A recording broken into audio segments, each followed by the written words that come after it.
Well, let's cross to Washington. U.S. Defense Secretary Pete Hegseth is speaking. Never before has a modern, capable military, which Iran used to have, been so quickly destroyed and made combat ineffective, devastated. We said it would not be a fair fight, and it has not been. As I stated during our first press conference on day 2, that was 10 short days ago, the combination of the world's two most powerful air forces is unprecedented and unbeatable. Between our Air Force and that of the Israelis, over 15,000 enemy targets have been struck. That's well over 1,000 a day. No other combination of countries in the world can do that. So today, as we speak, we fly over the top of Iran and Tehran. Fighters and bombers all day picking targets as they choose. As our intelligence gets better and better and more refined. Looking up, the IRGC and Iranian regime sees only two things on the side of aircraft: the stars and stripes and the Star of David. The evil regime's worst nightmare. Iran has no air defenses. Iran has no air force. Iran has no navy. Their missiles, their missile launchers and drones being destroyed or shot out of the sky. Their missile volume is down 90%. Their one-way attack drones yesterday, down 95%. And as the world is seeing, they are exercising sheer desperation in the Straits of Hormuz. Something we're dealing with, we have been dealing with it, and don't need to worry about it. We're on plan to defeat, destroy, disable all of their meaningful military capabilities at a pace the world has never seen before. But it's not just that Iran doesn't have a functioning air force, or that their entire navy is at the bottom of the Persian Gulf, or their missile force is shrinking daily. Even more importantly, they also don't have the ability to build more. That's the most important component I'd like to emphasize today.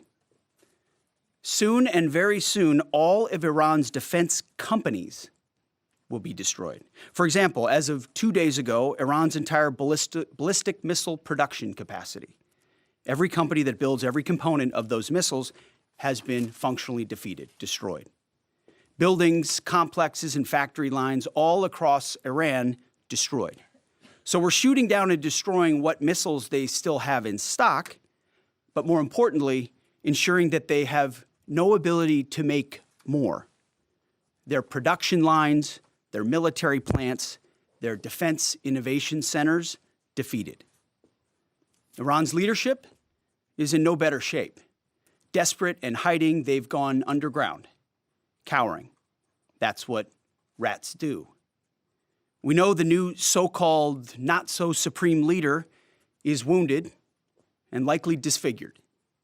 He put out a statement yesterday, a weak one, actually, but there was no voice and there was no video. It was a written statement. He called for unity. Apparently killing tens of thousands of protesters is his kind of unity. Iran has plenty of cameras and plenty of voice recorders. Why a written statement? I think you know why. His father, dead. He's scared, he's injured, he's on the run, and he lacks legitimacy. It's a mess for them. Who's in charge? Iran may not even know. With every passing hour, we know, and we know they know, that the military capabilities of their evil regime are crumbling. They can barely communicate, let alone coordinate. They're confused, and we know it. Our response? We will keep pressing, we will keep pushing, keep advancing. No quarter, no mercy for our enemies. Yet some in this crew, in the press, just can't stop. Allow me to make a few suggestions. People look up at the TV and they see banners, they see headlines. I used to be in that business, and I know that everything is written intentionally. For example, a banner or a headline, Mideast war intensifies, splashing on the screen the last couple of days, alongside visuals of civilian or energy targets that Iran has hit, because that's what they do. What should the banner read instead? How about Iran increasingly desperate? Because they are. They know it, and so do you, if it can be admitted. Or more fake news from CNN. Reports that the Trump administration underestimated the Iran war's impact on the Strait of Hormuz. Patently ridiculous, of course. For decades, Iran has threatened shipping in the Strait of Hormuz. This is always what they do, hold the strait hostage. CNN doesn't think we thought of that. It's a fundamentally unserious report. The sooner David Ellison takes over that network, the better. Another example of a fake headline that I saw yesterday, war widening. Here's a real headline for you for an actual patriotic press. How about Iran shrinking, going underground? You see, Iran's leaders are hiding in bunkers and moving into civilian areas. The only thing that is widening is our advantage. Not to mention our Gulf partners stepping up even more, now going on the offense, and have always been with us on the defense with collective and integrated air defenses. Our will, it is unshakable. Our options, maximized, and our capabilities still building. We're going up, they're going down. As I said from the start, President Trump holds the cards. He'll determine the pace, the tempo, and the timing of this conflict. His hand firmly on the wheel, as well as on the throttle setting. America first, peace through strength in action. From day one, as our nation expects and the president demands, our warriors have fought with lethality, precision, and rapid innovation. In fact, today will be, yet again, the highest volume of strikes that America has put over the skies of Iran and Tehran. The number of sorties and number of bomber pulses, the highest yet, ramping up and only up. And quantity has a quality of its own as we continue to ramp up. Every tool of AI, of cyber, of space, EW, counter-UAS, you name it, we're employing it. Blinding, confusing, and deceiving our enemy. Because we know who the good guys are here. And the American people do too. And that makes my job simple. I serve God, the troops, the country, the Constitution, and the President of the United States, and answer only to those. All in service of victory on the battlefield and the military objectives that we've laid out from day one. Defeat the missiles, missile launchers, and defense industrial base, which I laid out today. Defeat the Navy and deny Iran the ability to have a nuclear weapon. Clear, decisive, achievable. And Admiral Cooper knows, the CENTCOM commander who we spent a couple of hours with last night, that in pursuit of those objectives, we have his back in every way. His commanders know that, and so do the troops in harm's way. Admiral Cooper gets what he needs, the assets, the authorities, the munitions, you name it. We will stop at nothing to win. War is hell. War is chaos. And as we saw yesterday with the tragic crash of our KC-135 tanker, bad things can happen. American heroes, all of them. And as I have with all of them, as we have, we will greet those heroes at Dover, and their sacrifice will only recommit us to the resolve of this mission. But war in this context and in pursuit of peace is necessary, which is why each day on bended knee we continue to appeal to heaven, to Almighty God's providence, to watch over and give special skill and confidence to our leaders and to our warriors. To those warriors who this nation prays for every single day, I hear from all of you out there who pray for them every day. Stay on bended knee and pray for them. I continue to say to them, Godspeed. May the Lord bless you and keep going. Mr. Chairman, over to you. Thank you, Mr. Secretary, and good morning, ladies and gentlemen, and thank you for joining us today. Before I start with an update, I also want to address the tragic loss of our KC-135 refueling aircraft yesterday. The incident occurred over friendly territory. We just listened to the U.S. Secretary of Defense Pete Hegseth giving an update 10 days after the initial press conference happened amid this war in the Middle East. Joining me on the set is our international affairs commentator, Douglas Herbert. Hello to you, Doug. press conference began with an update on the targets, saying that U.S.-Israeli airstrikes had targeted 15,000 different targets. It had said that all of Iran's defense companies will soon be destroyed. And Hegseth also pledging no mercy in continuing the offensive. Yeah, let's remind our viewers, this is the third, I believe, press conference since this war began that Pete Hegseth has given. In all of those cases, his tone has been one of American jingoism, chest thumping, bombastic, and I could use the word smug. His ethos has been, explicitly, he has said it, no apologies and no hesitation. He has been accused by his critics in this war, in this engagement, and in previous instances of dialing down what's called the rules of engagement for the U.S. military. And what that means is in previous administrations, whether Democrat or Republican, there have been, America has sort of prided itself on having these rules of engagement, which mean that before you strike, before you launch an operation that could potentially cause so-called, euphemistically, collateral damage, you have to vet, you have to identify, you have to have an extremely high level of confidence that the target you are hitting is a military target, not a civilian target.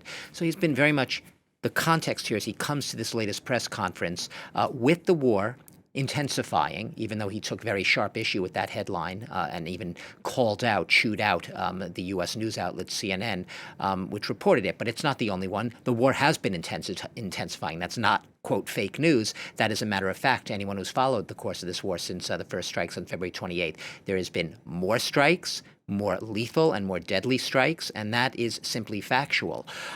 So he has basically come out all trumpets blaring, swinging at his real and perceived critics, both in the press. His press is a favorite target, time and again whenever he gives his press conferences. He wants to dictate not only how the war is waged, but how the war is covered by a supposedly still free American press. So like I said, this was once again in that mold, William, of no apologies, no hesitation, trying to put out there what he calls his warrior ethos. It's an ethos in which the warriors have to be more manly. They're not these little shrinking violets that past administrations have tolerated with these limited rules of engagement where you have to hold up and ask questions first. He says you have to go into action and you have to be like a warrior and you have to be manly. Yeah, and Doug, just on that note, we heard Hegseth say he answers only to God, Donald Trump, and the troops. And of course, this is amid a lot of concern about that strike we saw in the elementary, that all-girls school in Manab, where over 170 people were killed. With each passing day, if not each passing hour, there is more satellite imagery, documentary imagery, also evidence from the ground, fragments that have been recovered, pointing to the very, very strong likelihood that this was actually an American mistake, an American missile that wrongly targeted this school because they had outdated maps and information from an era when this school was technically still within the naval compound that was targeted right next to it. But for many years now, I believe it's since 2016, that school has no longer been a part of that naval compound. And if they had updated intelligence, if they had greater vetting, i.e. better rules of engagement, that perhaps would have been, that tragedy could have been avoided. In mostly children between the age of 7 and 12 years old, I believe it's 175 of them at least were killed in that strike. Now, Pete Hegseth has, been obviously questioned about that. And he has, while Donald Trump has said repeatedly that he believed it was an Iranian missile, he also sort of acknowledged that he knows that, he'll go with whatever sort of the ultimate findings are. But this tragedy is definitely a giant, to put it mildly, stain on Pete Hegseth's record, and also a giant slap in the face for a defense secretary who, like I said, has been a no hesitation, no apology, strike first, ask questions later type of defense secretary. His tone today did not show any change. He was out there swinging, William. He was swinging mostly at the press, invoking, calling out, naming, and shaming what he sees as news outlets that aren't covering the war as he sees fit, as he sees they should be covering the war. In other words, they're not doing the work of propaganda. They're actually trying to do the work of rigorous, honest, factually corroborated reporting. Yeah, meanwhile, the list of American casualties in this war grows longer. We had it confirmed this Friday that there was this crash in Iraq, a refueling plane involved with another plane. One of the planes landed safely. One of the refueling planes, 4 American crew members lost their lives. Pete Hegseth addressing that in the press conference, saying bad things happen. Yeah, bad things happen. Look, it is true that when you're at war, you have tragic accidents like this. For now, all we really know is, the U.S. military is saying it was neither friendly nor hostile fire. So that leads you to deduce that it was due to some sort of malfunction, pilot error, some other reason that we just don't know yet because it's under investigation. But what it does clearly show are the risks of a war that has become, if not completely spiraled out of control, is in the process of spiraling into tangents that, regardless of what the Trump administration may say, regardless of what the Defense Secretary may say, is spiraling into directions that they did not perhaps anticipate. The intensity of Iran's pushback, the pushback of its proxies as well, and the resilience they've shown, let's just say that, in their defiance, the just outright defiance, is you don't have to go too far out on a limb to say that it is perhaps something that Donald Trump, at least, did not anticipate, because Donald Trump has been pumped up on his recent military prowess and the success of previous operations, such as the middle of the night abduction of Nicolas Maduro from Venezuela, taking him to a U.S. courtroom. That was, in the military sense, a stunning success. It went off practically without a hitch. And there has been obviously this sort of adrenaline rush among not just Trump, but a trickle-down adrenaline rush among members of his administration, especially in the Pentagon, where the more types of operations they have like that, a sense of invincibility, a sense in the rightness, not just the might of the U.S. Army, but also a moral righteousness seeps into the tone of these press conferences. A sense that it's not simply our military that is invincible and the best in the world, and no one can resist us, and if anyone tries to, they do so at their own great peril. It's also a sense that they're doing the right. We heard Pete Hegseth in his own comments talking about the good guys and the bad guys, very much echoing, mirroring the types of language we hear all the time from Donald Trump, this sort of Manichaean, the good versus the bad, good versus evil, and there's the bad hombres and the good hombres. And we're hearing that right now. Echoed at this press conference and in the previous ones by a man who, as much as anyone in this administration, marches in lockstep with the man that he serves, the man who's in control of the throttle, as he said, and ultimately calls all the shots, Donald Trump. There is no daylight between these two. I will just say the man who's speaking now, who spoke right at Dan Kane, who is the Joint Chiefs of Staff head, he's much more clinical. He's much more militarily factual. So if you actually want to get, a reporting as honest as you can get, you could say, from a Pentagon that is right now in full-out propaganda mode over this war, he will be giving you the facts. He will be giving you the facts to the best of his military knowledge. And a lot of the reporting when these dual press conferences have been given have really fallen back on what Dan Kane has said from the podium, whereas a lot of what Pete Hegseth says is seen as, like I said, bombastic, chest-thumping, jingoistic, swinging from sort of fantasy to pure delusion, and, like you said, mentioning God. So much for separation of church and state. In this, God is very much engaged in this war alongside Pete Hegseth and the military who serve under him. All right, Doug, thank you very much. Douglas Herbert, our international affairs commentator. The U.S. Secretary of Defense also said that Friday will bring the greatest number of U.S. strikes on Iran yet. It's now been 2 full weeks of war.